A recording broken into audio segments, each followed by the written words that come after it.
नमस्ते सबैजनालाई। म उदय लिम्बू। अनि यहाँ चाहिँ एकजना माया खतिवडा भन्ने हुनुहुँदो रहेछ। अब यसो हेर्दा त निकै राम्री नै हुनुहुन्छ, राम्रै हुन्छ होला। अब तर यसो उहाँको देशप्रतिको यसो कुरा बुझ्दा चाहिँ खासै ठिक छ जस्तो लागेन मलाई चाहिँ, होइन।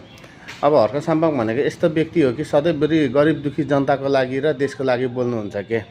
सामाजिक सञ्जालमा बोल्नुहुन्छ, उहाँ धेरै पनि बोल्नुहुन्छ, त्यो हामी मान्छौँ, सबैले मानेकै हो, बुझेकै जानेकै कुरो हो। तर सामाजिक सञ्जालमा जेपिटी बोल्नेलाई पहिला सबैभन्दा पहिला उनलाई कारवाही गर्नुपर्छ भनेर नाना थरी भनेर कमेन्ट गर्नुभएको रहेछ हर्क साम्पाङजीको पोस्टमा।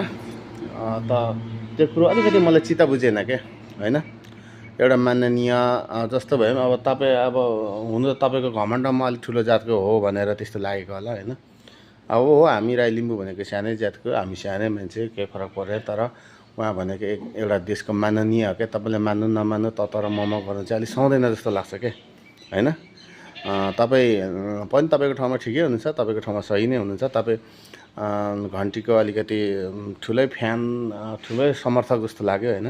ठिकै छ, समर्थक गर्नु पाउनुहुन्छ, त जसलाई पनि समर्थक गर्नु पाउनुहुन्छ। एमाले, काङ्ग्रेस, माओवादी, घन्टीलाई अथवा माटोलाई जसलाई पनि समर्थक गर्नु पाउनुहुन्छ, तपाईँको विचारको कुरो हो। तर अलिकति विरोध गर्दा पनि कसरी चाहिँ मैले विरोध गर्दै रहेछु, के कुरामा विरोध गर्दै रहेछु भन्ने कुरो चाहिँ बुझ्नुपर्छ क्या तपाईँहरू जतिको मान्छेले। यसो हेर्दा त अलिकति पढे लेखेकै जस्तो लाग्छ, होइन। अब अनुहार सनुहार हेर्दा पनि राम्रो लाग्छ, तर अनुहार राम्रो भएको मान्छेको खै के हुँदैन भन्छ। त्यो चाहिँ अब हो कि जस्तो लाग्यो, होइन। अब त्यही पनि ठिक छ, देशको लागि बोल्ने मान्छेलाई, देशको लागि सोच्ने मान्छेलाई जेपिटी नभनौँ भन्ने मेरो चाहिँ विचार हो। हस्त नमस्ते।